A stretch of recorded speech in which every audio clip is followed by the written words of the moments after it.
Last class में catalytic properties of D block ये हमने डिस्कस करा था। ठीक है, catalytic properties and colour of ions.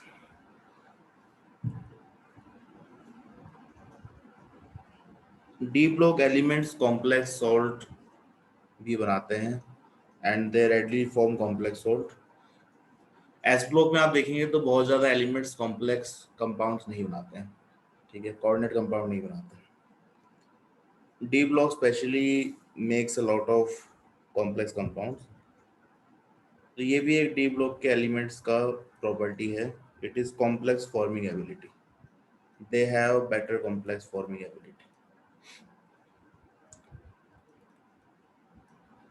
इसके पीछे दो रीजन है majorly why D block have complex forming ability, जबकि एस ब्लॉक के एलिमेंट्स इतने, एस ब्लॉक या पी ब्लॉक में कॉम्प्लेक्स इतने आपको नहीं दिखेंगे। ठीक है, so first is, so what are the reasons?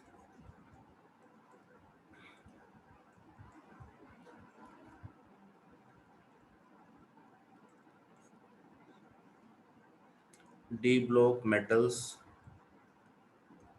readily forms complexes.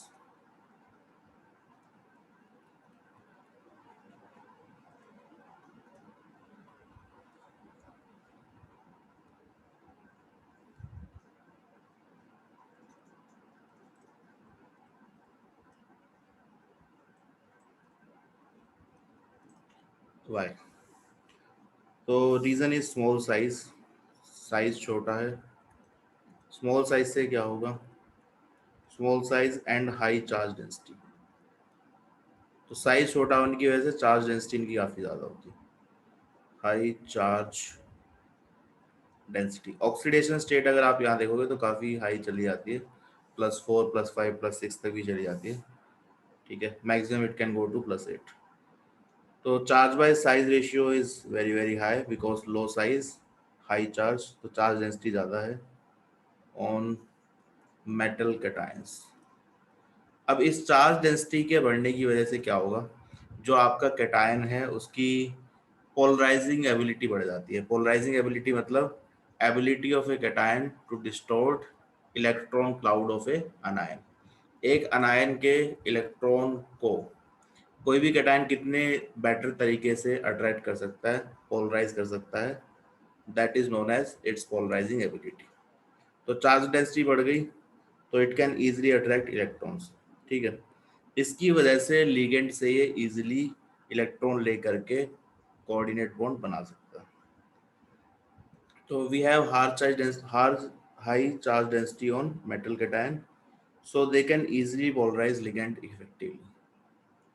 So they can easily polarize ligands effectively. ठीक है, तो दैट इज वन रीजन कि आपका जो पॉजिटिव आयन है इसका अट्रैक्टिव फोर्स बहुत ज़्यादा है। तो जो ये अनायन है इसके इलेक्ट्रॉन इसकी तरफ अट्रैक्ट होना शुरू हो जाएंगे। ठीक है, तो ये थोड़ी देर में क्या होगा, ऐसा कुछ बन जाएगा कि भाई यहाँ पॉजिटिव आयन है और ये अनायन डिस्टॉर्ब होके it will be kind of like that. ये बॉन्ड फॉर्मेशन कर लेगा इससे। फजांस रूल में आपने पोलराइजेबिलिटी वाला फैक्टर पढ़ा होगा। तो इनके लिए अनायंस को पोलराइज करना आसान है, तो इजीली ये कोऑर्डिनेट बॉन्ड बना सकते हैं लिगेंड्स के साथ। Second is presence of vacant orbitals. D block elements है, ऑर्बिटल्स काफी सारी है इनके पास, तो they can easily accommodate more electrons. Presence of vacant orbitals, vacant orbitals of same or nearly same or nearly same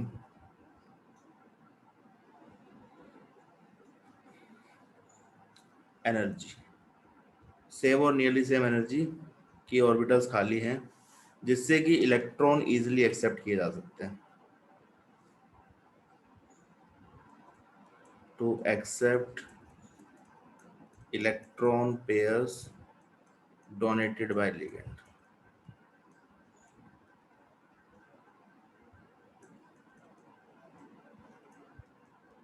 ठीक है,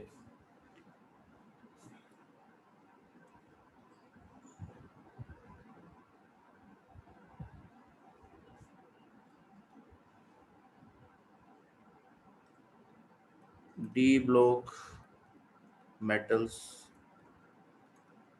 have high Z effective. Z effective की value यहाँ काफ़ी ज़्यादा होती है, क्योंकि देखिए लास्ट इलेक्ट्रॉन डी में जा रहा है।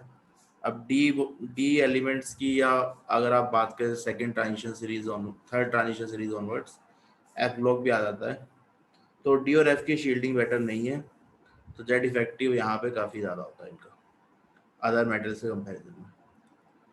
तो अगेन मोर जेड इफेक्टिव मीन्स मोर अट्रैक्शन, तो this is supplement to the first point. ठीक है, तो ये इसके रीज़न है कॉम्प्लेक्स बनाने के। सेकेंड इंपॉर्टेंट प्रॉपर्टी इज कि D block elements easily form alloys, alloy formation।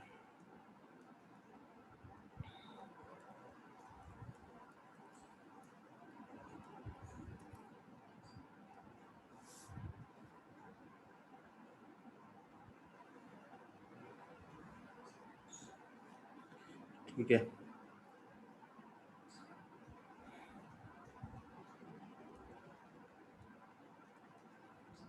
D block elements due to their nearly similar size, nearly similar size can substitute their position easily,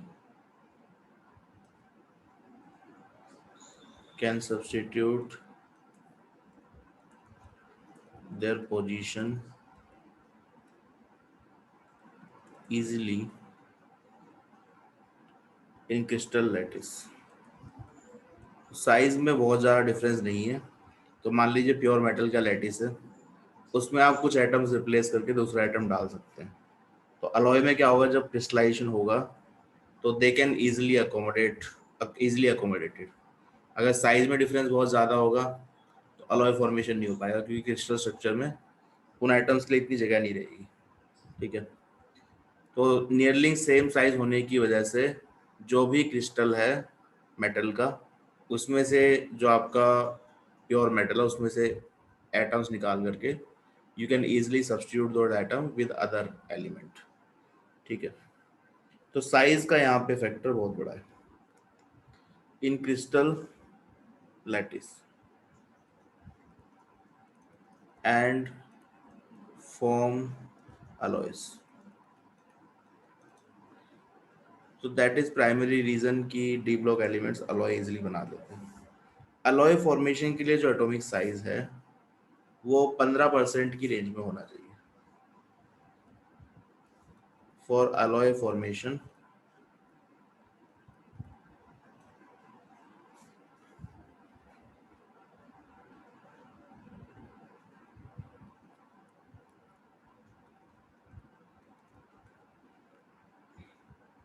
atomic size should be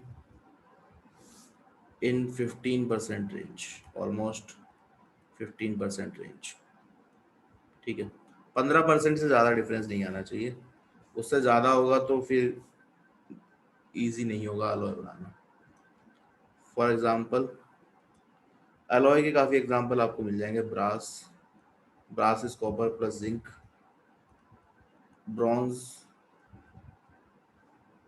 etcetera. ठीक है,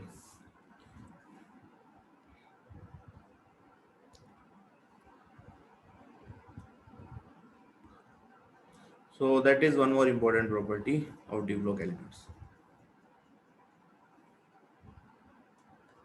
Next is interstitial compounds। Interstitial compounds भी kind of like alloy type का ही हो गया। Formation of interstitial compounds.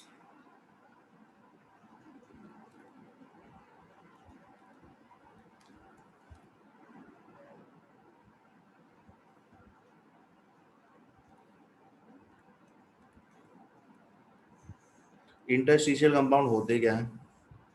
तो देखिए, D block elements में आपके पास मान लीजिए आयरन है, ठीक है, ये हमारे पास आयरन है। तो आयरन के जो एटम्स होंगे कुछ इस तरीके से होंगे लैटिस में। यहाँ पर भी आपके पास लेट्स से we have lot of iron particles, ठीक है। अब इसके बीच में यहाँ क्या हो सकता है, this is let's say iron, iron and iron. तो these are metal atoms in lattice. अब हमें पता है सॉलिड स्टेट से कि भाई आप कितना भी एफिशिएंट पैकिंग कर लो, एटम्स के बीच में स्पेस तो हमेशा होगा।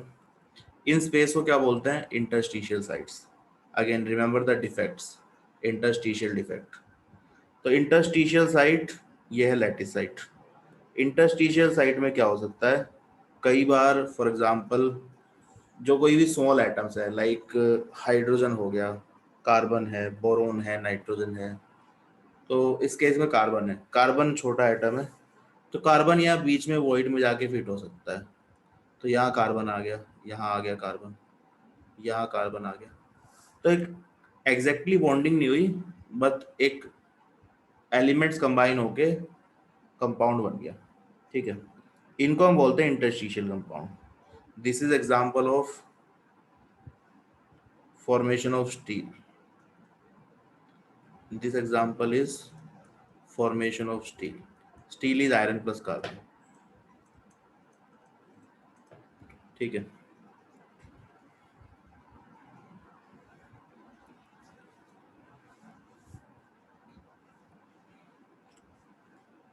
So let us write that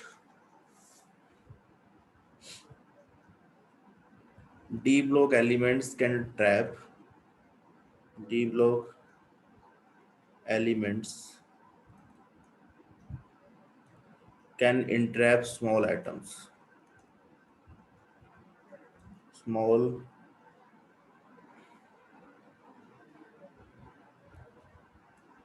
non-metals atom like hydrogen, boron, carbon और nitrogen.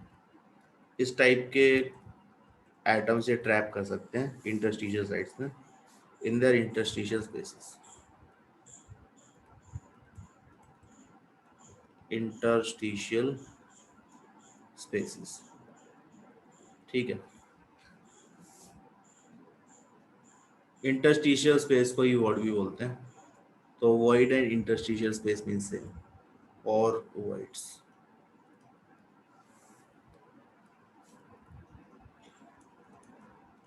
of their crystal lattice.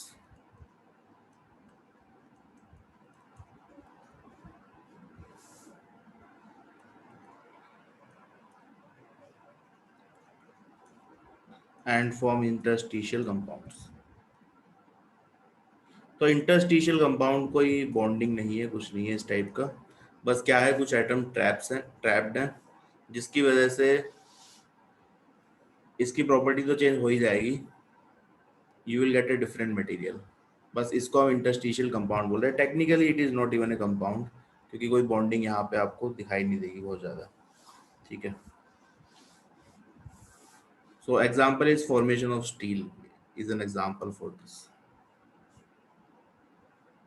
और एग्जाम्पल क्या हो सकते हैं, और examples are interstitial hydrides, for example interstitial hydrides। Hydrogen अगर यहाँ पे ट्रैप्ड है तो इंटरस्टिशियल हाइड्राइड्स। अब ये जो आपके इंटरस्टिशियल कंपाउंड्स हैं, this interstitial compounds are typically non stoichiometric. ये कंप्लीटली ना तो आयनिक है और ना ही कोवलेंट है, ठीक है। these interstitial compounds these interstitial compounds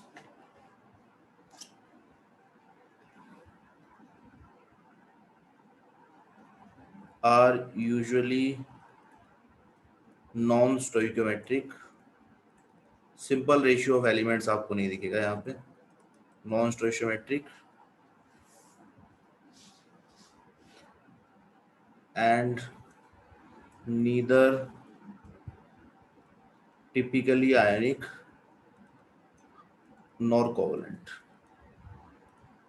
ना तो कंप्लीटली आयनिक ही है टिपिकल, ना ही कोवलेंट टाइप का. ठीक है, let's take some example. Example में टाइटेनियम कार्बाइड टाइप का कुछ है, TiC Mn4n, ये नाइट्रोजन है. अब यहाँ नाइट्रोजन मैंगनीज में कोई बॉन्डिंग नहीं है, बस ये इंट्रैप्ड है. Fe3H hydride. ठीक है, हाइड्राइड में ये भी हो सकता है कि भाई ये ऐसा हो 0.56, नॉन इंटीजर भी हो सकता है.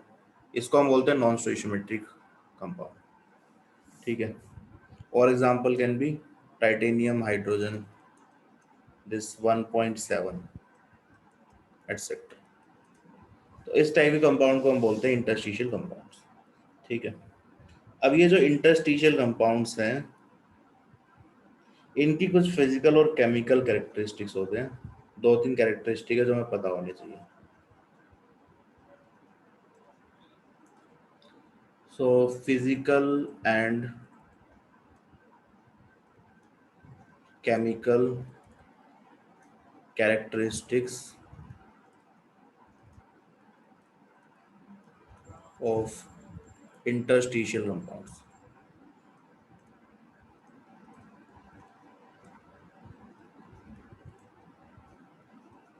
ठीक है,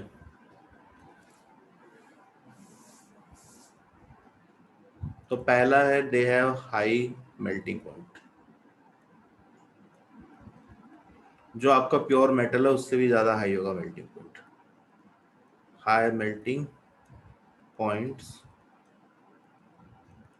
higher than those of pure metal.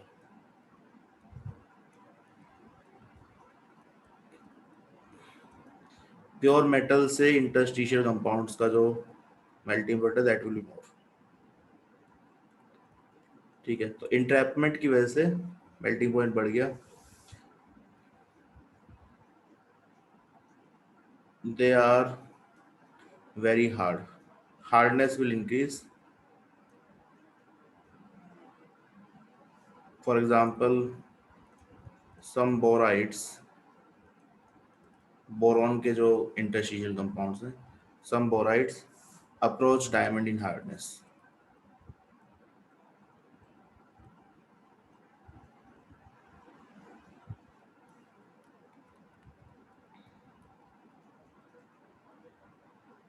तो कुछ बोराइड्स में क्या होता है, डायमंड से भी, डायमंड के टाइप की हार्डनेस हो सकती है. Diamond it hardness. Diamond is like hardest natural occurring substance.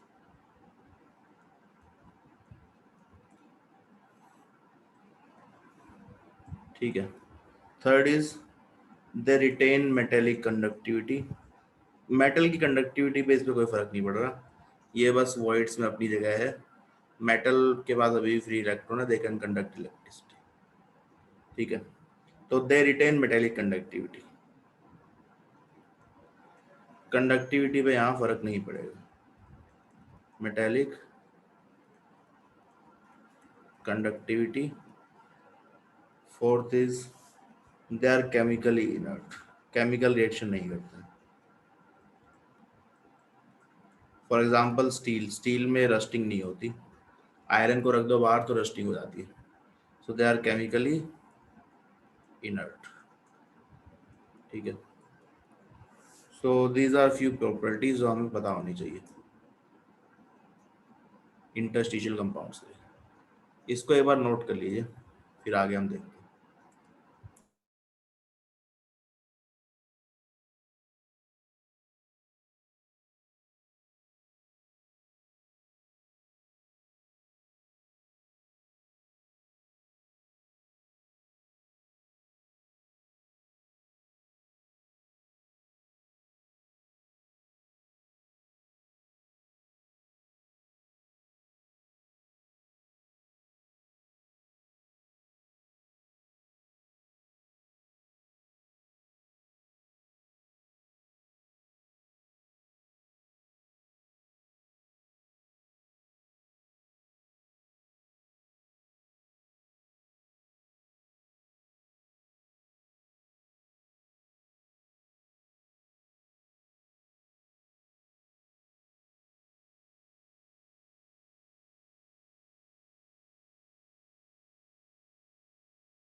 Non स्टोइशियोमेट्रिक का क्या मतलब है? देखिए, नॉन स्टोइशियोमेट्रिक मींस कि यूजुअली क्या होता है, डाल्टन्स लॉ आपने पढ़ा होगा कंपाउंड्स के लिए, elements combine in integer ratios to form compounds, ठीक है। For example H2O, it's a stoichiometric compound. लेकिन मान लीजिए आपके पास FeO की जगह FeO मान लो है आपके पास, आयरन ऑक्साइड, लेकिन एक्चुअल में जब आप चेक करते हो उसको, तो FeO की जगह आपको मिलता है लेट्स से Fe.95O। तो इंटीजर रेशियो नहीं है, पॉइंट में चला गया, फ्रैक्शन में चला गया। This type of compounds are known as non stoichiometric. तो यहाँ पे जब आप कैलकुलेट करोगे ना आयरन की नेट ऑक्सीडेशन स्टेट, तो it will be like very weird number. It is not going to be in fraction. It not even in integer. It will be like 2 by 0.95 type. ठीक है। तो जो भी points में जहां पर आपके पास ये फॉर्मूले में आ जाता है point 2.5 1.7 0.56, these are all non stoichiometric compounds. Simple integer ratio है, H2O2 H2O KO2 इस टाइप के हैं, दे आर स्टोइशियोमेट्रिक कंपाउंड्स। ठीक है, ये क्लियर है सबको? स्टोइशियोमेट्रिक और नॉन स्टोइशियोमेट्रिक का मतलब क्या है?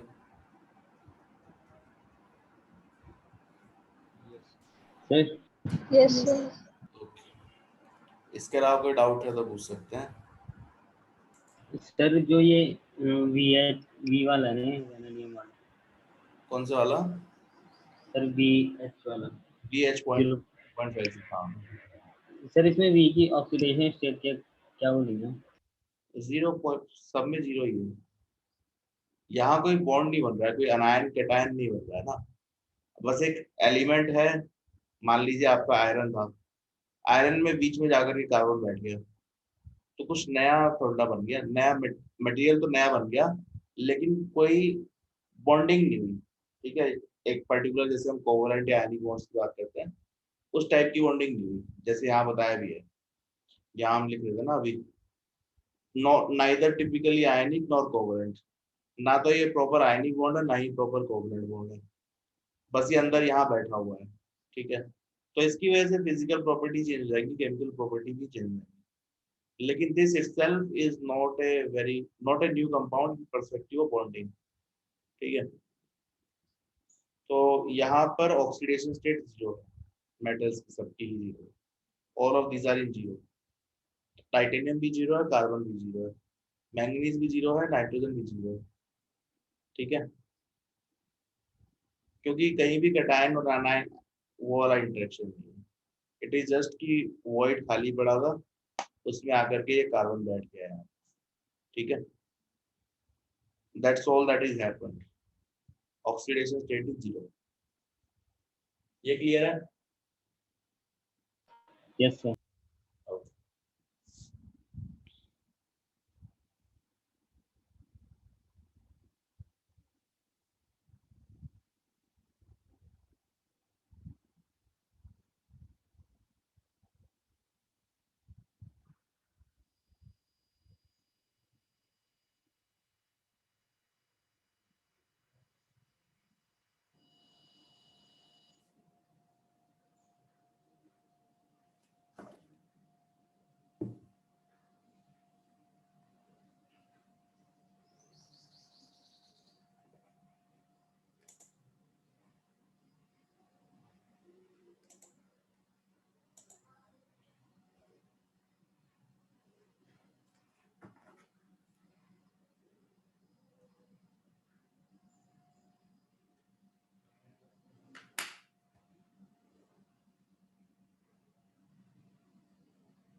Okay, I guess this is done.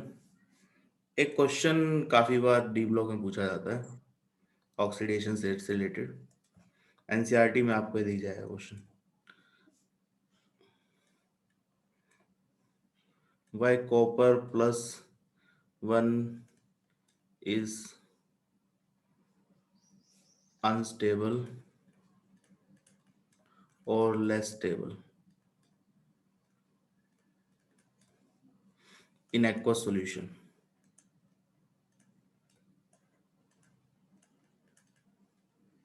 ठीक है, तो एक्वस सॉल्यूशन में कॉपर +1 जो है रहता नहीं है। ऐसा क्या होगा कि स्टेबल नहीं हो पाता है? तो इसके पीछे रीजन बड़ा सिंपल सा ही है। वैसे आप देखोगे गैसियस स्टेट नॉर्मली जो है आपको +1 वाले कंपाउंड मिल जाएंगे। For example you have a compound copper 2 oxide, you also have a compound copper 1 oxide। यहाँ पे ऑक्सीडेशन स्टेट 2 है, यहाँ पे 1 है, दोनों ही स्टेबल है, कोई इशू नहीं है। स्पेसिफिकली पानी में जाने पर copper +1 converts to copper 2+। For example यहाँ पर आपने अगर डाल दिया कॉपर +1 है, तो ये क्या करेगा, एक इलेक्ट्रॉन दे करके कॉपर 2+ बना लेगा। ठीक है, अब ऐसा क्यों हो रहा है? तो रीजन इसका ये है कि although this process is going to require energy, that required energy get compensated by hydration energy of copper 2+। ठीक है, तो यहाँ पे रीजन आपका क्या है? Reason is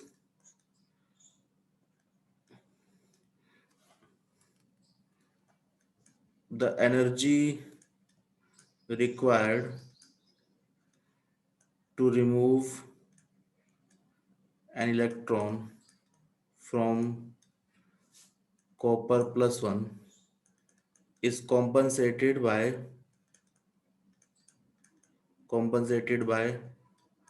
high hydration energy of copper 2+।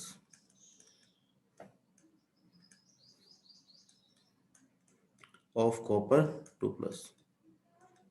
So in water, जब भी आप पानी में हैं, so in water copper +1 converts to copper 2+। Copper 2+ वाला ऑप्शन इसके लिए एनर्जेटिकली फेवरेबल है। तो यहाँ इलेक्ट्रॉन निकालने के लिए एनर्जी रिक्वायर्ड है, लेकिन that energy get compensated by energy release due to hydration. तो हाइड्रेशन एनर्जी ज्यादा होती है, आयनाइजेशन एनर्जी उतनी ज्यादा नहीं है, that's why it can easily form without giving any energy. तो जैसे ही आपने कॉपर +1 का सॉल्यूशन बनाया, that will immediately start converting to copper 2+। ठीक है, तो ये एक पॉइंट आप याद रख सकते हैं in regards to oxidation state.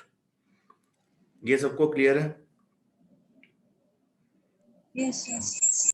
तो लेकिन ये देखो पानी की बात कर रहे हैं हम यहाँ, इन वाटर। ठीक है, इन वाटर नॉर्मली ऐसा नहीं है कि कॉपर 1 वाले कंपाउंड आपको दिखेंगे ही नहीं। बहुत सारे कंपाउंड होते हैं जो कॉपर 1 में एग्जिस्ट करते हैं, Cu2O, इवन आप देखेंगे Cu2S। सो 1 वाले कंपाउंड मिल जाएंगे आपको, और ये स्टेबल भी होते हैं। पानी में स्टेबल नहीं होता, क्योंकि यहाँ पे वो हाइड्रेशन एनर्जी का ऑप्शन मिल जाता है इसको।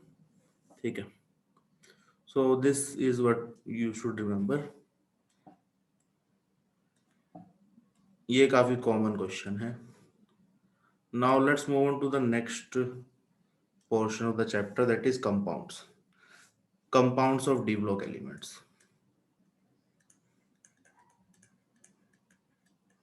compounds of d block elements। ठीक है,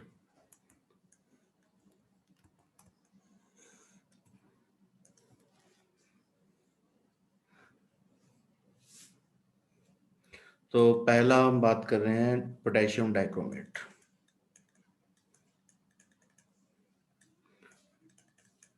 potassium dichromate K2Cr2O7, very strong oxidizing agent, K2Cr2O7। ठीक है, K2Cr2O7 is a strong oxidising agent, orange colour का होता है, orange colour solid strong oxidising agent. Strong oxidising agent. ठीक है, let's talk about preparation. How do we prepare this compound?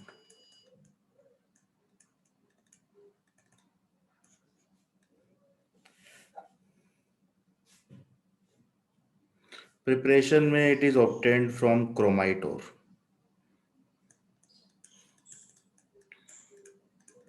It is obtained from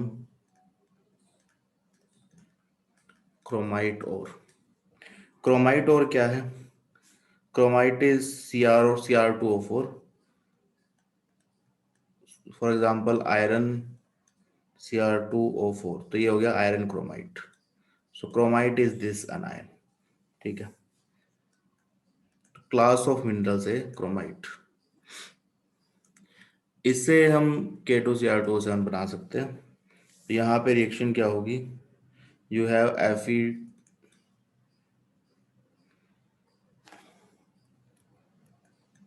FeCr2O4, इसमें आप डाल दीजिए Na2CO3, sodium carbonate.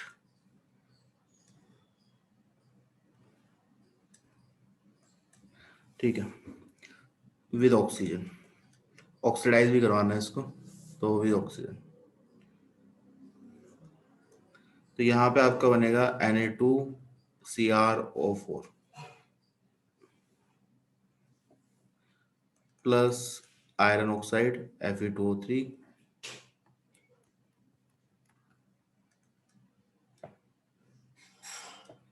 Plus CO2। ठीक है, अब इसके बाद जो NaCrO4 आपके पास मिला है, Na2CrO4, तो देखिए यहाँ पे क्रोमियम 2 है, तो kind of like you have to form dimer, तो CrO4, this is chromate ion. जैसे सल्फेट आयन होता है, exactly same structure is chromate.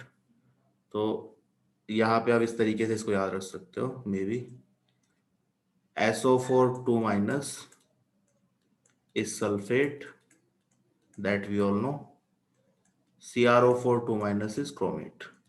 Structure is also exactly same, बस सल्फर की जगह यहाँ पे क्या लगाना है? Chromium. Same structure, sulphate chromate. Sodium chromate है, लेकिन हमें क्रोमेट नहीं चाहिए, हमें क्या चाहिए? डाइक्रोमेट। तो यहाँ पर डिहाइड्रेशन करवाएंगे, कॉन्सेंट्रेटेड H2SO4 लेंगे। ठीक है, अब ये कॉन्सेंट्रेटेड H2SO4 क्या है? It is A dehydrating agent, dehydrating agent. ठीक है, that will give you Na2Cr2O7, Na2Cr2O7 plus Na2SO4 and H2। तो यहाँ पे सोडियम हटा करके देखिए एसिडिक सॉल्यूशन है, तो अज्यूम इट लाइक H2Cr2O7, दो मॉलिक्यूल H2Cr2O7 क्रोमिक एसिड, उसमें से एक H2O निकाल दो, तो दोनों क्रोमिक एसिड के मॉलिक्यूल जुड़ जाएंगे, that will give you dichromate. ठीक है, अब ये जो सोडियम डाइक्रोमेट बना है ये सोल्यूबल है, तो सोडियम डाइक्रोमेट को हम क्या करते हैं? Na2Cr2O7, this is more soluble, किससे? K2Cr2O7 से, तो इसमें डाल दिया KCl, प्रेसिपिटेशन टाइप की रिएक्शन करा दी, K2Cr2O7, ये कम सोल्यूबल होता है, इसको हम एक्सट्रैक्ट कर सकते हैं, प्लस NaCl। ठीक है, तो आपको ये डिहाइड्रेशन वाला स्टेप देखिए ऐसे समझ में आएगा कि क्रोमेट आयन का स्ट्रक्चर बनाता हूं एक बार। This is chromate ion, sulphate जैसा ही है। डाइक्रोमेट क्या है? एग्जैक्टली सेम टाइप की चीज है, O minus, oxygen oxygen, sorry not oxygen, double oxygen chromium, double bond O, double bond O, O minus, ये है डाइक्रोमेट। ठीक है, तो क्रोमेट डाइक्रोमेट, तो अज्यूम इट लाइक दिस कि H2SO4 जैसे ही आपने डाला तो ये सोडियम तो हट गया, यहाँ पे बहुत सारा H प्लस है, तो एग्जैक्टली आपके पास यह है क्या, यहाँ H है, यहाँ H है, ये दो मॉलिक्यूल मिलके यहाँ से H2O निकला, तो ये ऑक्सीजन बच गया एक। ठीक है, अज्यूम इट लाइक दिस कि यहाँ पर डबल बॉन्ड O, ये OH और ये OH है। ठीक है, एक और सेम मॉलिक्यूल इस टाइप का है, सो यहाँ से आपने एक H2O रिमूव कर दिया। अब ये HS वैसे भी आयनाइजेबल है, तो डाइक्रोमेट आयन की फॉर्म में आपको दिख जाएगा। So this H minus H2 that will give you this kind of structure. तो इसीलिए H2SO4 यहाँ पे डाला भी है कि यहाँ OH आ जाए इस टाइप से। तो OH, oxygen, chromium, double bond O and OH. When you remove this H plus, because anyway this is an acid, you get dichromate ion. ठीक है, so this acid is known as chromic acid. Sulphuric acid जैसे ही chromic acid. ठीक है, so this Na2CrO4 and H2SO4 combination behaves like this chromic acid, इसमें से एक H2O निकला, then you can get dichromate ion। ठीक है,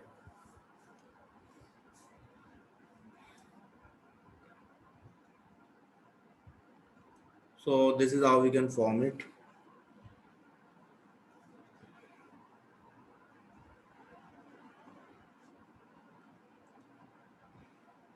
So we have now K2Cr2O7, strong oxidizing agent, एक बार और लिख रहे हैं, strong oxidizing agent and orange color crystals।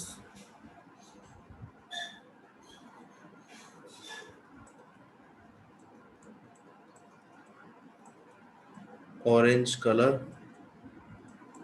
Crystals. Okay, एक डाउट अभी किसी ने पूछा है, फर्स्ट स्टेप में Na2CO3 रिएक्ट कर रहा है क्रोमाइटोर से, why can not use directly K2CO3, potassium chromate, sorry potassium carbonate क्यों नहीं यूज करें यहाँ पे, पोटेशियम कार्बोनेट यहाँ यूज करें तो आपका क्या बनेगा, technically you should directly get K2CrO4, then you can get this Cr2O7। ठीक है, ओके, यहाँ पे क्या प्रॉब्लम हो सकती है, सॉल्युबिलिटी वाले इशू आ सकते हैं कि मान लीजिए सॉल्युबल ज़्यादा नहीं है, या आई डोंट नो एक्चुअली कि एग्जैक्टली क्या इशू आएगा, देखना पड़ेगा हमें प्रॉपर्टीज के बेसिस पे कि K2Cr2O7 अगर यहाँ पे K2CO3 डायरेक्टली लेते हैं तो मे बी ये रिएक्शन की यील्ड इतनी बेटर ना हो। ठीक है, तो प्रोसेस डिजाइनिंग करते समय वो सब सोचना पड़ेगा हमें।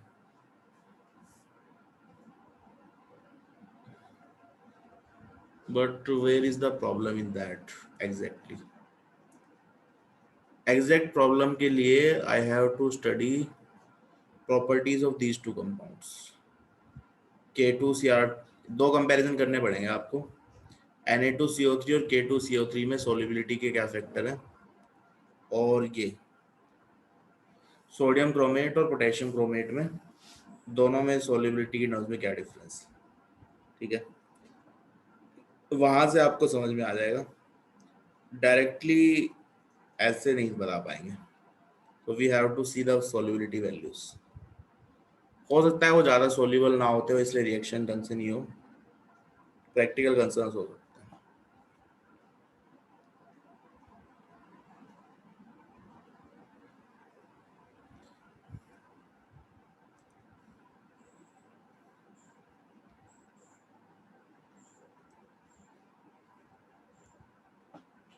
ऑरेंज कलर क्रिस्टल्स है यहाँ पे K2Cr2O7,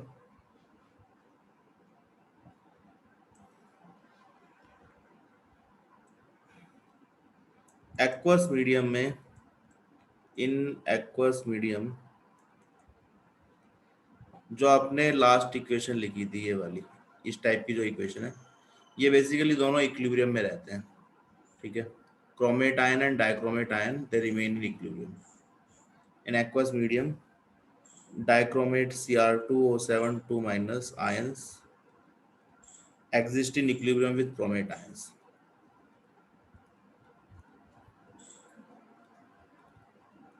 Exist in equilibrium with chromate ions CrO4 2 minus.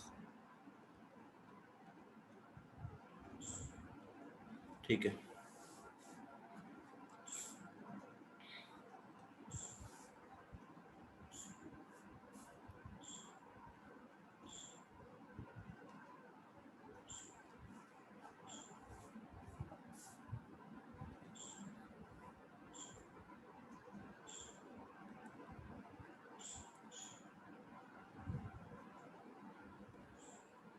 So this orange color ion will be in equilibrium with chromate CrO4 2 minus and 2H plus, ठीक है। At pH 4, तो pH 4 पे ये रहेगा। अब जैसे अब pH बढ़ाएंगे, OH माइनस डालेंगे, न्यूट्रल वाटर में pH 7 होता है, pH 4 पे this will remain very much stable. OH minus डालेंगे तो this will move forward, H plus डालेंगे तो ये बैकवर्ड आ जाएगा फिर से, ठीक है। तो pH <3 होगा तो ये ऑलमोस्ट इसी फॉर्म में रहेगा। ज़्यादा pH कर देंगे 7 8 तो ये आगे चला जाएगा, फिर dichromate will convert into chromate, ठीक है। क्रोमेट का जो कलर है वो येलो होता है।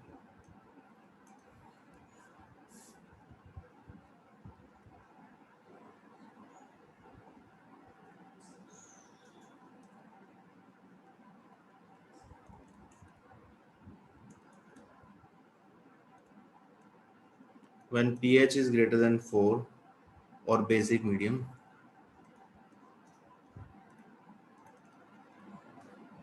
due to formation of chromate ions, due to formation of chromate ions, color of solution will be yellow. Color of solution will be yellow, ठीक है।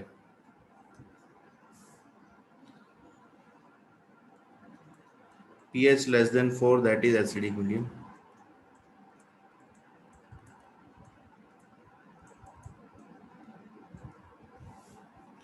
Due to formation of dichromate ions, due to formation of dichromate ions, color of solution will be orange. Color of solution will be orange. तो यहाँ पे pH dependent है reaction. pH 4 से कम होगा तो you will move towards orange side, 4 से ज़्यादा होगा तो येलो की तरफ आप बढ़ते जाएंगे, ठीक है। इसको एक बार नोट कर लीजिए, फिर आगे हम देखते हैं।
आइसोमॉर्फस का क्या मीनिंग है? ओके, ये डाउट है। देखिए आइसोमॉर्फिज्म क्या होता है कि मान लीजिए आपके पास दो कंपाउंड है, सेमी कंपाउंड है, उसकी दो डिफरेंट क्रिस्टल स्ट्रक्चर्स हैं। उन दो क्रिस्टल स्ट्रक्चर्स को हम बोलते हैं आइसोमॉर्फस। ठीक है, तो isomorphism is when same compound exist in two different crystal structures. For example ZnS होता है आपका, जिंक सल्फाइड होता है। जिंक सल्फाइड में जो हम स्ट्रक्चर सॉलिड स्टेट में पढ़ते हैं that is FCC structure of zinc sulphide. ठीक है, वो एक्चुअली होता है स्फेरेलाइट।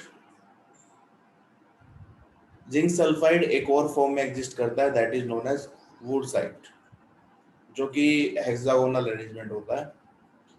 These two forms are known as isomorphous of each other. ठीक है, तो isomorphism is when same compound can exist in two or more different crystal structures. ठीक है, ये क्लियर है? आइसोमॉर्फिज्म क्लियर है जिन्होंने डाउट पूछा है?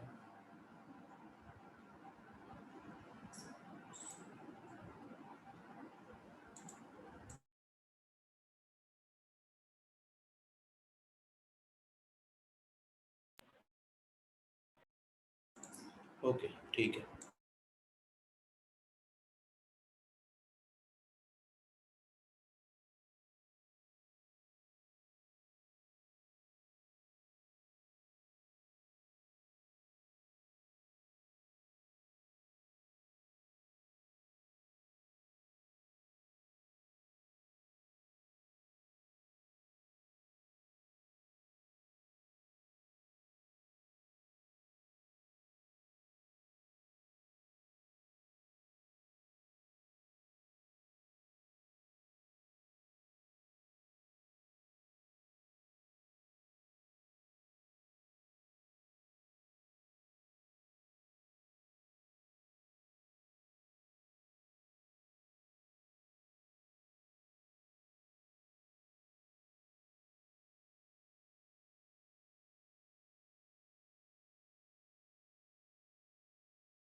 ये सबने लिख लिया है, ठीक है। Okay, I just check the solubility of this Na2CrO4। आपने जो पूछा था कि यहाँ पे K2CO3 क्यों नहीं यूज कर सकते, तो आंसर ये है कि यहाँ पर ये जो है इट इज सोल्यूबल, ठीक है, एक्वस फॉर्म है, this is soluble. Fe2O3 is a solid, तो इन दोनों को इजीली हम सेपरेट कर सकते हैं, सिंपल फिल्ट्रेशन, CO2 गैस बन के बाहर निकल गया। लेकिन यहाँ पे अगर आप K2CO3 डाल देते हैं, ठीक है, तो K2CO3, ये बाय द वे याद रखना, दिस इज येलो कलर इसका होता है। अगर यहाँ पे आप डालते हैं K2CO3, तो K2CO3 की वजह से यहाँ क्या बनेगा, यहाँ पे आपके पास बनेगा K2CrO4, जो कि पानी में इंसोल्यूबल होता है, ठीक है। तो इस इंसोल्यूबल होने की वजह से क्या होगा, ये भी सॉलिड, ये भी सॉलिड, अगर यहाँ K2CO3 डालते हैं तो दोनों को सेपरेट करना मुश्किल हो जाएगा, ठीक है। उसके लिए आपको एक अलग से फिर दूसरा स्टेप करना पड़ जाएगा दोनों को सेपरेट करने के लिए। यहाँ पर सिंपल फिल्ट्रेशन से आपका सेपरेशन हो जाएगा, जिससे कि आप फर्दर रिएक्शन कर सकते हैं। तो इस वजह से यहाँ पर हम K2CO3 नहीं यूज करेंगे, ठीक है। Is it clear? ये समझ आ गया क्या?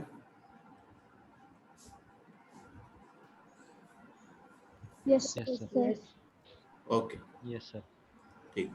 तो it's all about solubility values, कि इनको सेपरेट नहीं कर पाएंगे इजीली इन दोनों को, तो we use a soluble form. तो प्रैक्टिकल कंसर्न्स है और कुछ भी नहीं है। जब आप एक्सपेरिमेंट डिजाइन करते हैं तो ये सब चीजें आपको सोचनी पड़ेगी। ओके, एक क्वेश्चन देखिए यहाँ पर, how many Cr oxygen bond length, how many chromium oxygen bond lengths are same in Cr2O4 2-, इसका क्या आंसर आना चाहिए?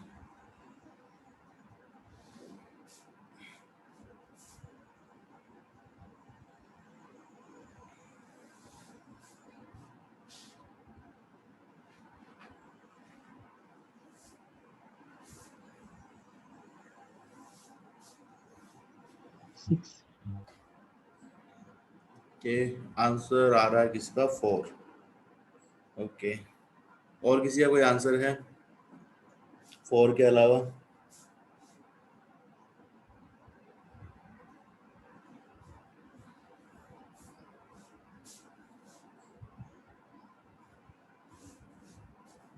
कितनी क्रोमियम ऑक्सीजन बॉन्ड लेंथ है?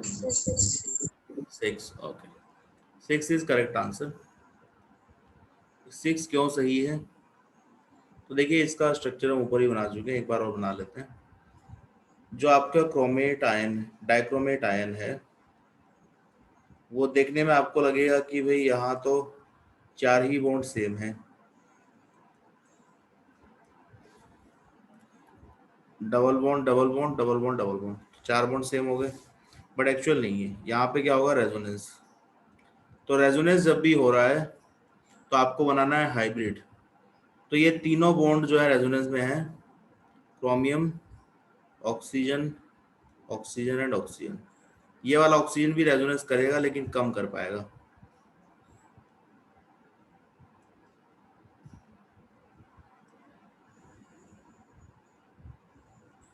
CrO4 में हाँ 4 आंसर आ जाएगा, ठीक है, oxygen and oxygen. So this is conjugation, partial bond, partial bond, partial bond, delta negative, negative and negative.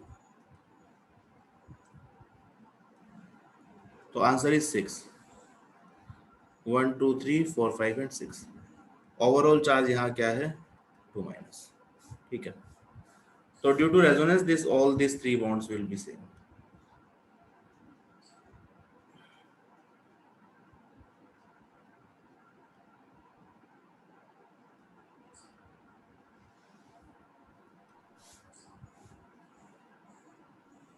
Sir हाँ, क्या डाउट है? सर ये क्वेश्चन में CR2O7 टू नेगेटिव है क्या? Okay, we have written it wrong actually. Cr2O4 2 minus लिखा है मैंने, जो कि दोनों तरीके से कंफ्यूज्ड है। कुछ लोग इसको मान लेंगे CrO4 2 माइनस और कुछ लोग मान लेंगे Cr2O7 2 माइनस, क्योंकि Cr2O4 2 माइनस तो कुछ होता ही नहीं है।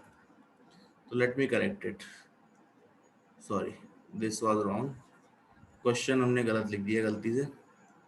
डाइक्रोमेट आयन की बात कर रहे हैं बेसिकली, ठीक है। क्रोमेट आयन की अगर हम बात करेंगे तो क्रोमेट में 4 आ जाएगा, सही बात है। यहाँ पर आपका जो स्ट्रक्चर है that will B double bond O minus and O minus, तो यहाँ पे आंसर 4 होगा, बिकॉज ये चारों बॉन्ड सेम हो जाएंगे रेजोनेंस की वजह से।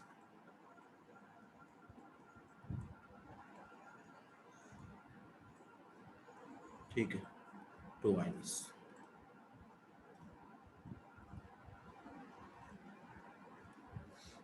ओके,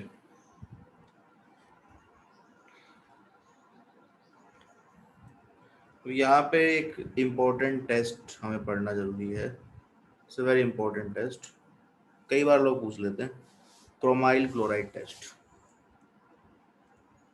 क्रोमाइल क्लोराइड टेस्ट,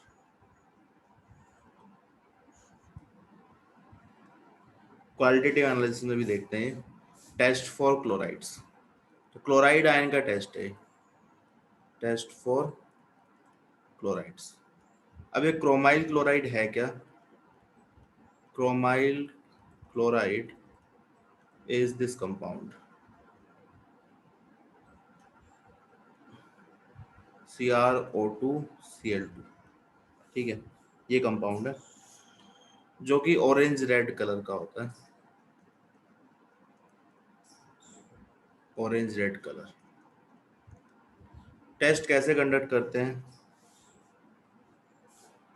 किसी भी क्लोराइड सॉल्यूशन को क्या करेंगे, K2Cr2O7 के साथ ट्रीट करेंगे, acidified K2Cr2O7, so that will give you chromyl chloride, जो ऑरेंज फ्यूम्स के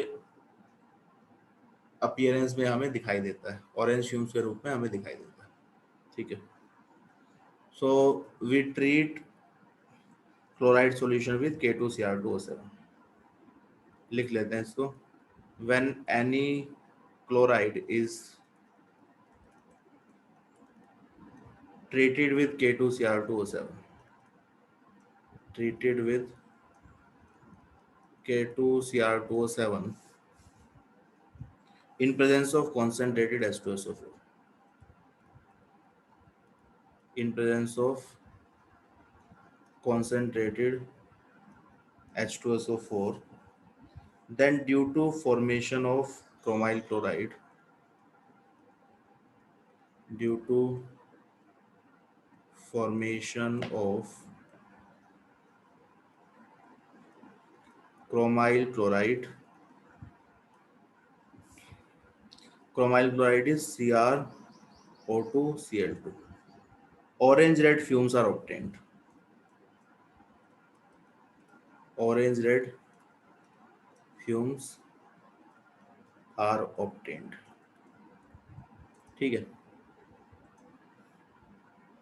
सो रिएक्शन क्या है, लेट्स से वी हैव NaCl, NaCl में हमने डाल दिया K2Cr2O7, potassium dichromate, in presence of concentrated H2SO4, तो यहाँ क्या बनेगा, NaHSO4 plus KHSO4 plus chromide chloride CrO2Cl2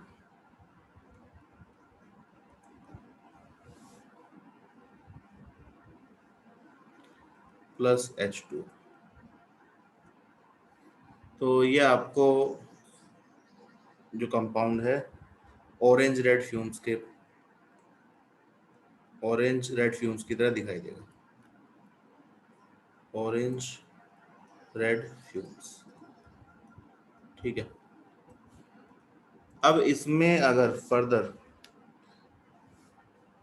NaOH के साथ इसको हम पास करते हैं, तो ये जो ऑरेंज रेड फ्यूम्स है इनका कलर चेंज हो जाता है, it becomes yellow, solution will become yellow, ठीक है। So when orange red fumes are pass through NaOH, when orange red fumes are passed with NaOH,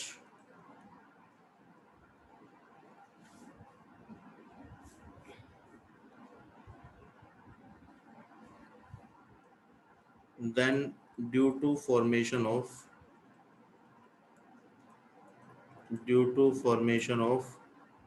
Na2CrO4,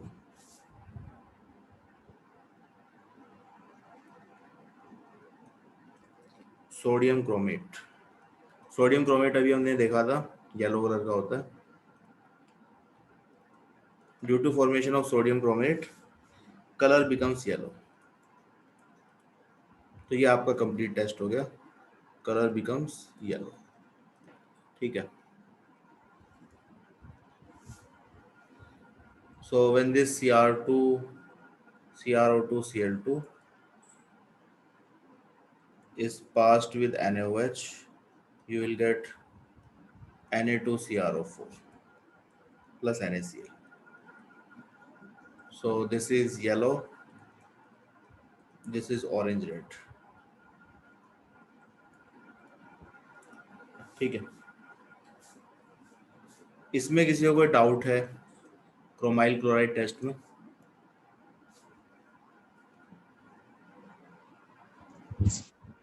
नहीं, ओके।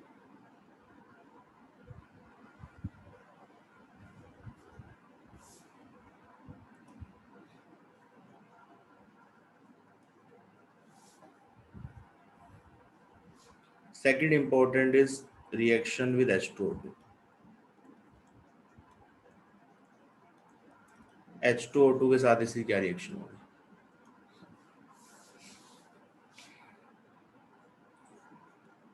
तो यहाँ पे आपका H2O2 ऑक्सीडाइजिंग एजेंट भी है और रिड्यूसिंग एजेंट भी है, डिपेंडिंग ऑन सिचुएशन दोनों की तरह बिहेव कर सकता है। तो डाइक्रोमेट सॉल्यूशन जो कि ऑरेंज कलर का है, इसमें हमने डाल दिया H2O2, तो ये तो ऑक्सीडाइज हो नहीं सकता, H2O2 ही ऑक्सीडाइज होगा। जैसे ही हमने H2O2 डाला, solution becomes deep blue in colour, solution का कलर चेंज हो जाता है, solution becomes deep blue colour in colour, ठीक है। अब ये डीप ब्लू कलर क्यों आ रहा है? तो यहाँ पर हो रही है एक रिएक्शन, डाइक्रोमेट आयन जब H2O2 से रिएक्शन करते हैं एसिडिक मीडियम में,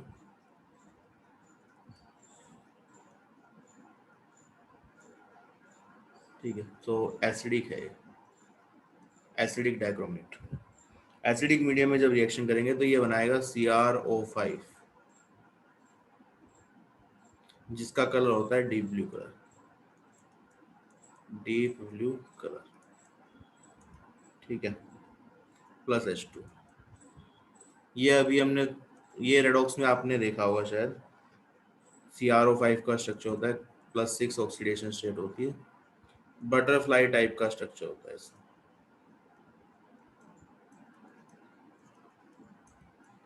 परऑक्सी linkages.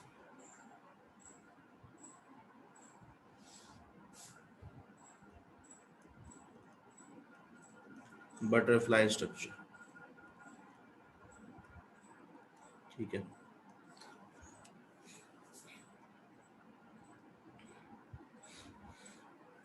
This is also a very important reaction. तो H2O2 के साथ it will give deep blue color, and with NaCl it will give red red fumes, chromyl chloride. Now let's talk about action of heat. Heating करने से क्या होगा? Action of heat.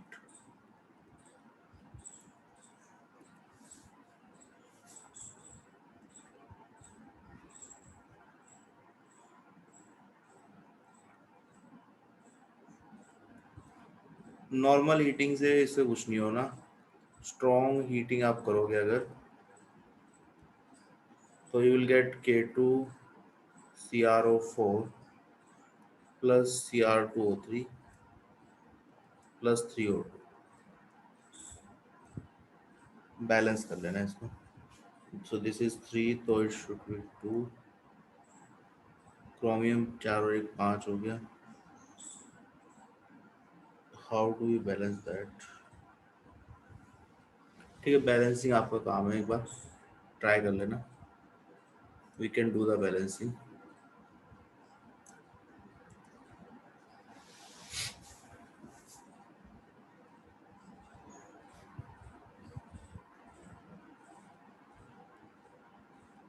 Potassium chromate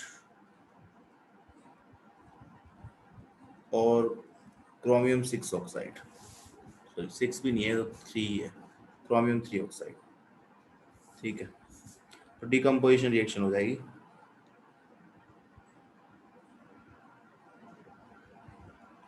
एक question यहाँ पर K2Cr2O7 के बारे में पूछा जाता है। K2Cr2O7 is used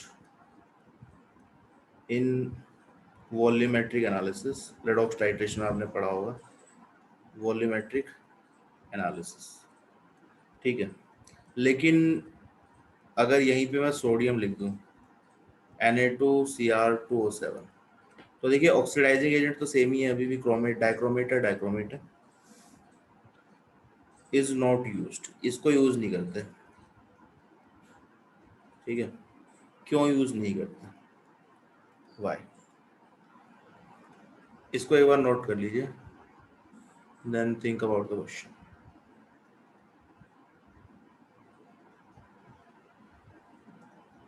ये नोट कर लीजिए।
यहाँ तक सबने लिख लिया है क्या? Yes. Yes, sir. No, sir. Okay, लिख लीजिए एक बार।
ये सबने लिख लिया होगा अब तो।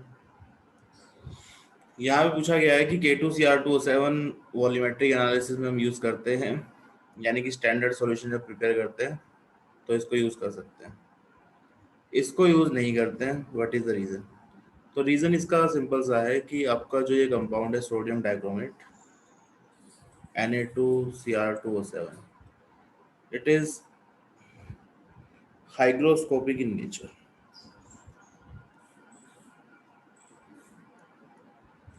Hygroscopic in nature इसका मतलब क्या है? That means it absorbs water. Moisture अगर प्रेजेंट है तो it will absorb water. तो हमेशा ये पानी जो है जमा करके रखता है, एब्जॉर्ब कर लेता है मॉइस्चर को। प्रॉब्लम क्या है? प्रॉब्लम ये है कि जब ये मॉइस्चर एब्जॉर्ब करेगा तो it will form something like Na2Cr2O7 dot XH2। अब ये x वेरिएबल है, अब ये x 2 भी हो सकता है, 10 भी हो सकता है, 20 भी हो सकता है। We really don't know, depending on amount of water जो अवेलेबल है एयर में, this x can be different. अब स्टैंडर्ड सॉल्यूशन कैसे बनाते हैं? मान लीजिए 1 मोलर सॉल्यूशन बनाना है, तो 1 मोलर के लिए आप क्या बोलेंगे कि भाई इस कंपाउंड का 1 मोल हमें डालना है 1 लीटर पानी में, ठीक है। अब जब इसका मोलर मास ही डिफाइंड नहीं है तो how do I take 1 mole of this compound? Because of this XH2O इसका मोलर मास चेंज हो गया। अब जब तक मुझे x की वैल्यू नहीं पता, I can not measure out 1 mole, और x की वैल्यू वेरिएबल है। तो इसलिए जो भी इस तरीके के कंपाउंड होते हैं जो वाटर एब्जॉर्ब कर लेते हैं इन रैंडम अमाउंट्स, ठीक है, तो we really can't use this type of solids for titration, क्योंकि यहाँ पे 1 मोल डिफाइन करना मेरे लिए मुश्किल हो जाएगा। लेकिन यहाँ पर ये अगर लेते हैं तो ये वाटर एब्जॉर्ब नहीं कर रहा है K2Cr2O7, तो I can easily find molar mass and depending on that prepare the solution। ठीक है, ये पॉइंट सबको क्लियर है? Is it clear? Yes, sir. Okay. Yes, sir. कुछ कॉमन रिएक्शंस K2Cr2O7 की आप याद रख सकते हैं, इवन इसमें याद रखने का भी कुछ नहीं है actually, these are all, most of them are common sense. For example Fe2+ आपके पास and you have K2Cr2O7 acidic medium में, तो ऑब्वियस सी बात है कि ये +3 में कन्वर्ट हो जाएगा, ठीक है, and chromium will convert to +3 also. Similarly, if you have I- K2Cr2O7 है एसिडिक मीडियम में, तो ये कन्वर्ट हो जाएगा I2 can be evaporated and chromium 3+, ठीक है, ऑक्सीडाइजिंग एजेंट है बेसिकली। याद रखने वाली चीज आती है टिन में भी कुछ नहीं है, टिन 2+ K2Cr2O7 एसिडिक मीडियम में +4 बनाएगा। तो none of these are very surprising in nature. जो याद रखने वाली एक बात है दैट इज सल्फाइड। जब हमारे पास सल्फाइड है तो सल्फेट नहीं बनेगा यहाँ पे, ठीक है। K2Cr2O7 लेंगे एसिडिक मीडियम में तो आपका बनेगा sulphur. This is sulphur solid plus chromium 3+। तो सल्फाइड जो है सल्फेट में कन्वर्ट नहीं होता, सल्फर तक ही रुक जाता है। So this is something new जो आपको याद रखना है। बाकी सारी रिएक्शंस तो यू कैन फिगर आउट, इसमें कुछ नया नहीं है, ठीक है।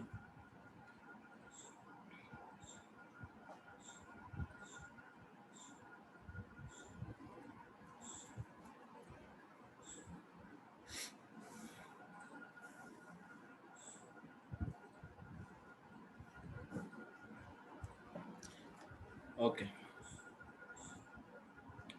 इसके बाद सेकंड कंपाउंड हम देख सकते हैं KMnO4। इसकी भी सेम टाइप की सिचुएशन है K2Cr2O7 टाइप से। It is a strong oxidising agent अगर एसिडिक मीडियम में है तो।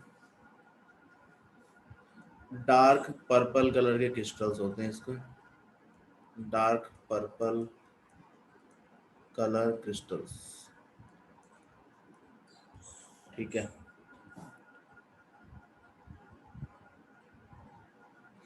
एक नई चीज जो इसमें है that is temperature dependent magnetic behaviour है इसका। It is diamagnetic eight normal temperature. This is very very important. Diamagnetic eight normal temperature,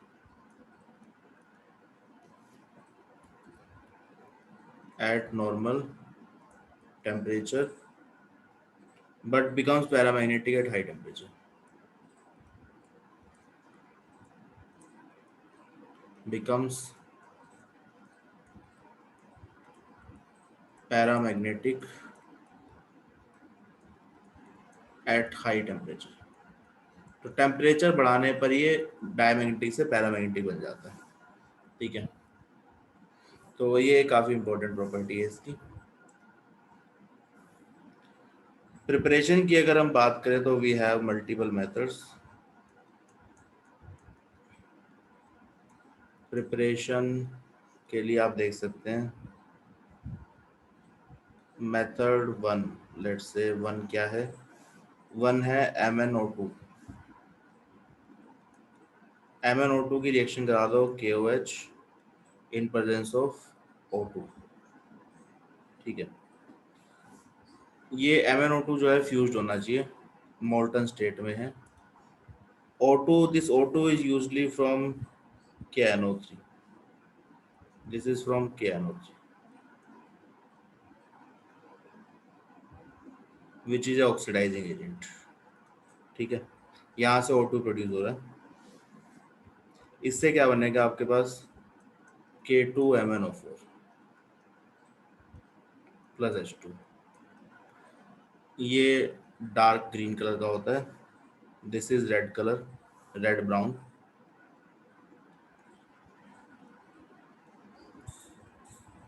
ये आपको याद होगा रेड ब्राउन प्रेसिपिटेट होता है। दिस इज डार्क ग्रीन,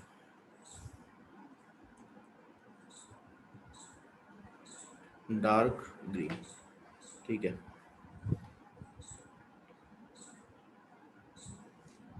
अब ये जो MnO4 2- बना है, MnO4 2-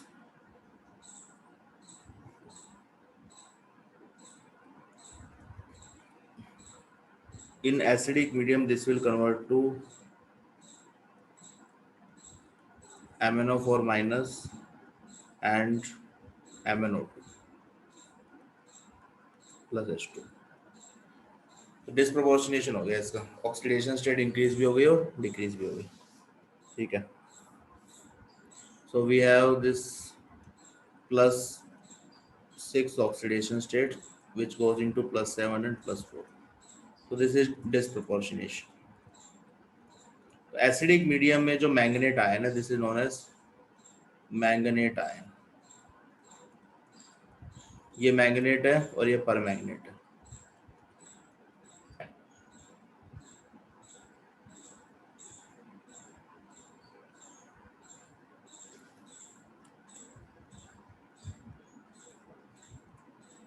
तो this will dissociate in presence of acid, ठीक है, एसिड की प्रेजेंस में दिस विल डिस्प्रोपोर्शनेट। तो यहाँ पे MnO4 माइनस आ गया, so that is the preparation for this KMnO4, ठीक है। सेकंड मेथड क्या हो सकता है,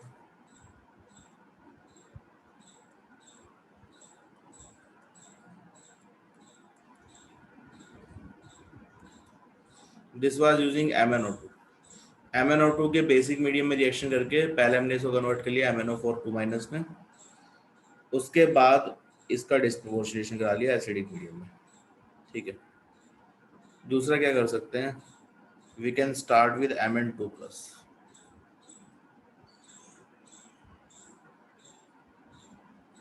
अब इसको मुझे ऑक्सीडाइज करना पड़ेगा, तो एक ऑक्सीडाइजिंग एजेंट ले लेते हैं H2O8 2 माइनस, ये परऑक्सी लिंकेज होते हैं इसमें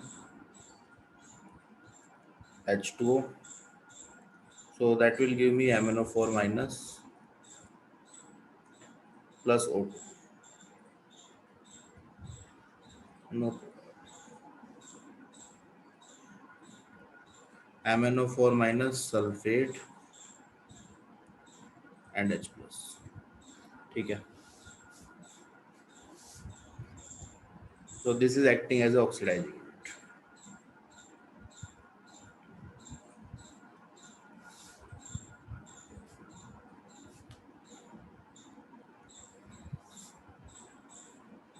इसको एक बार नोट कर लीजिए।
Okay, I think this is done.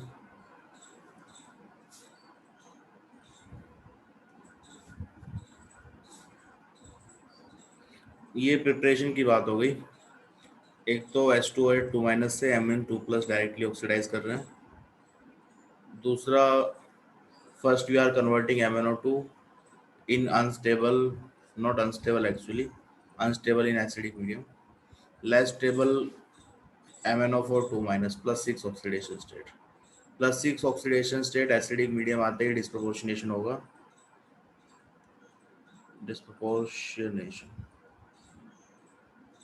Disproportionation होगा यहाँ पे, that will convert to MnO4 minus plus 7 oxidation state and MnO2 plus 4 oxidation state।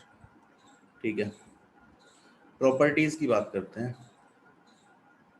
What are general properties? KMnO4 को अगर हम हीट करते हैं तो आपको मिलेगा K2MnO4 plus MnO2, decomposition and O2। ठीक है,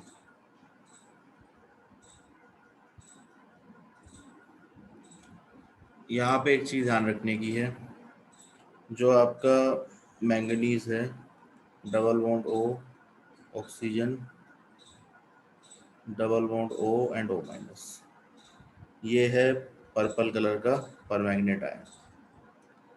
और यहाँ पर आप देखेंगे तो double bond O minus and O minus, oxidation state +7 +6। तो Mn+7 का जो इलेक्ट्रॉनिक कॉन्फ़िगरेशन आप देखेंगे दैट इज 3d0 4s0, सब कुछ जीरो है यहाँ पे, इट इज डायमैग्नेटिक। ठीक है,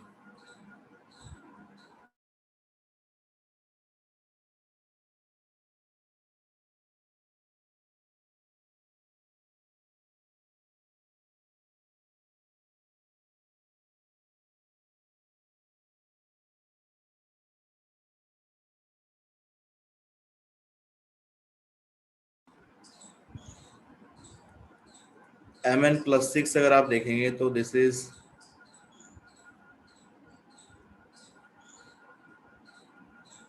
3d1 4s0, this is paramagnetic. ठीक है, तो डायमैग्नेटिक से पैरामैग्नेटिक सब्सटेंस में कन्वर्ट होगा।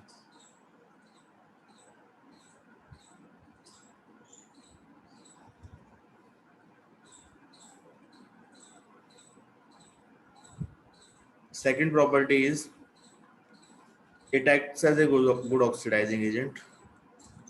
ये हम पहले ही देख चुके हैं, ऑर्गेनिक में बहुत देखा हमने कि KMnO4 acidified acts as a very good oxidising agent.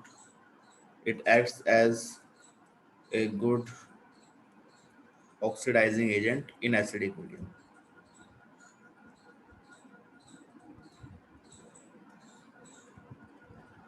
in acidic medium, ठीक है। फॉर एग्जाम्पल कुछ रिएक्शंस यहाँ पे हम लिख सकते हैं, I minus MnO4 minus acidic medium में, that will give Mn2+। Acidic medium में MnO4 माइनस Mn2+ में जाता है हमेशा। न्यूट्रल या लेस बेसिक मीडियम में MnO2, strong basic medium it will convert to, in oxidation reaction it will go to MnO4 2 minus। ठीक है, तो मैंगनीज 2+ बनेगा एसिडिक मीडियम में, plus you will get I2 and H2O। Similarly Fe2+,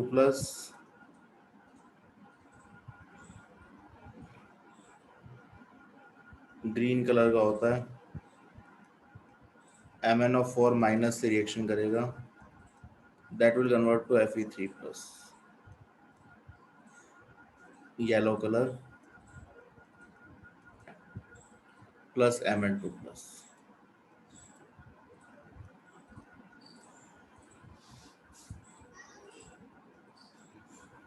Similarly, oxalate ion C2O4 2 minus, oxalate oxalate oxidise होके बनाता है CO2. This will go into CO2 and Mn2 plus.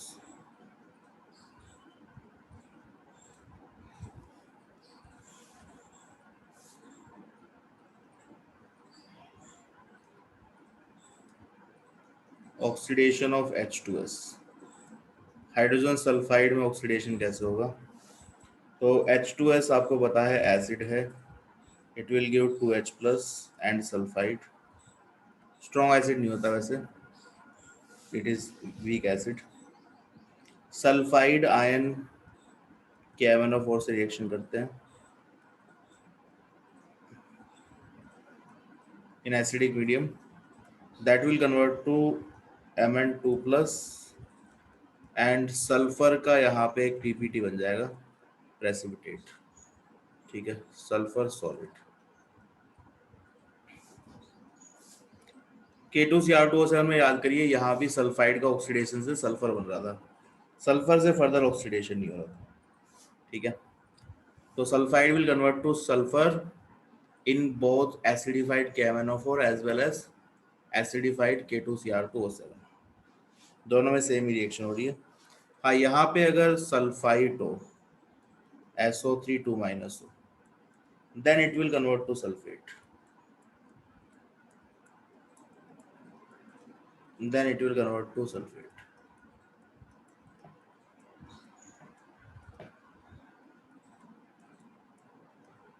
Similarly, if you have NO2 minus and KMnO4, ये बन जाएगा nitrate.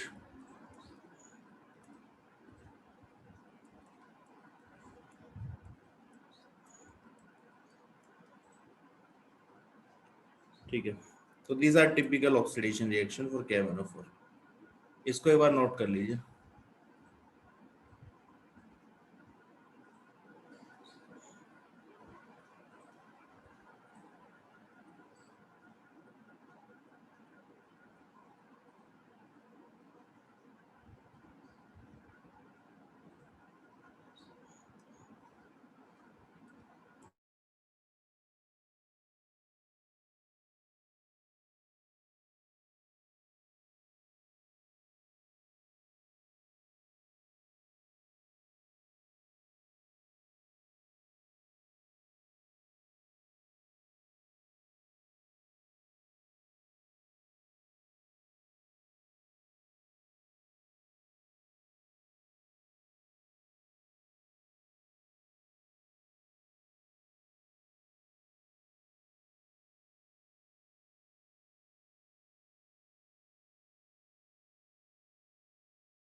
ये लिख लिया है क्या सबने?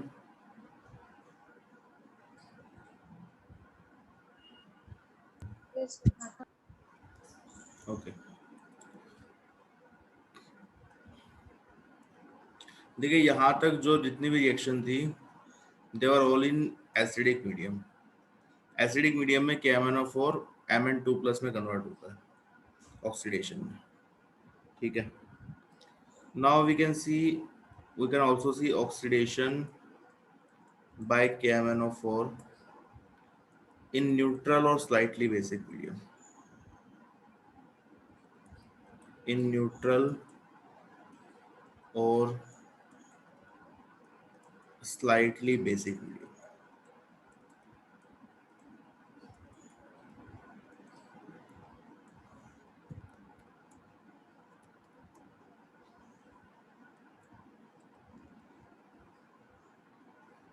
दो तीन रिएक्शन है यहाँ पे, MnO4 minus aqueous I minus है यहाँ पे। बेसिक मीडियम में this will convert to MnO2, ठीक है, यहाँ OH माइनस आ गया, बैलेंसिंग करेंगे तो, and this converts to IO3 minus. ये देखने वाली बात है कि पहले I माइनस से बेसिक एसिडिक मीडियम में क्या बन रहा था, I minus was converting to I2, लेकिन जैसे ही मैंने मीडियम चेंज करा, अब I माइनस न्यूट्रल या स्लाइटली बेसिक मीडियम, यहाँ स्लाइटली बेसिक मीडियम है, बेसिक मीडियम में MnO4 के साथ I माइनस कहाँ जा रहा है, IO3 माइनस, ठीक है।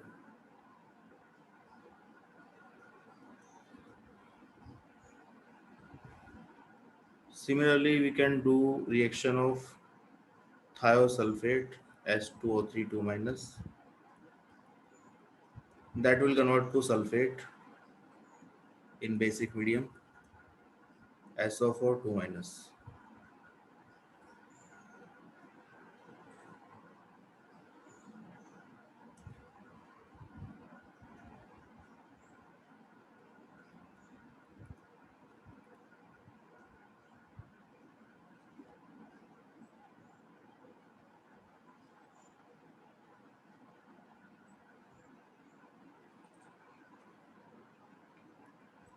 Mn2 प्लस को भी ऑक्सीडाइज कर सकते हैं यहाँ पे, both will convert to MnO2. This will oxidize to MnO2, this will reduce to MnO2, ठीक है, प्लस सम H प्लस, ये बन रहा होगा रिएक्शन में। यहाँ पे एक कैटलिस्ट लिया जाता है zinc sulphate ZnO, zinc sulphate ZnO catalyst use करते हैं, ठीक है। So this were all the reaction in basic medium. ये वाली रिएक्शन देखना ध्यान से, this is important. I minus acidic medium में I2 बना रहा है, बेसिक मीडियम में IO3 माइनस बना रहा है। एक पॉइंट यहाँ पे आपको याद रखना है, जब भी हम KMnO4 को टाइट्रेशन के लिए यूज करते हैं, मान लीजिए आपको एसिडिक मीडियम रिक्वायर्ड है, जैसे यहाँ पर सारी एसिडिक मीडियम थी, तो क्वेश्चन ये आता है कि कौन सा एसिड हम लें, ठीक है। तो एसिड वो लेना है जो खुद ऑक्सीडाइज नहीं हो, otherwise this can oxidise acid itself, तो आपका जो टाइट्रेशन है खराब हो जाएगा, क्योंकि we are suppose to oxidise, let's say in this titration we are suppose to oxidise this sulphide, लेकिन एसिड भी ऑक्सीडाइज होने लग गया तो रिजल्ट्स आपके चेंज हो जाएंगे। तो when you need acidified KMnO4 you need to choose a acid जो कि खुद ऑक्सीडाइज नहीं होता है, ठीक है। तो titration of KMnO4, titration of MnO4 minus are not done in presence of HCl। यहाँ पे एसिड के रूप में आपको HCl नहीं लेना है, are not done in presence of HCl।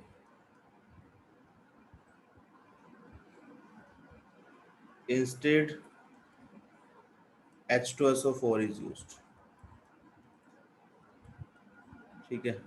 तो यहाँ पे H2SO4 डाल रहे हैं। HCl के साथ प्रॉब्लम क्या है? HCl के साथ जब आप रिएक्शन कराएंगे तो this HCl in presence of MnO4 minus, ये स्ट्रॉन्ग ऑक्सीडाइजिंग एजेंट है, ये एसिड को ऑक्सीडाइज कर देगा and it will form H2। तो आपका एसिड बचा ही नहीं, कंज्यूम होना स्टार्ट हो गया। तो HCl की प्रेजेंस में MnO4 माइनस के टाइट्रेशन नहीं करवाते हैं, H2SO4 यूज करते हैं। So this was all about MnO4 minus. Next class में will start with H block, ठीक है, and some important points regarding D block. इसको एक बार नोट कर लीजिए।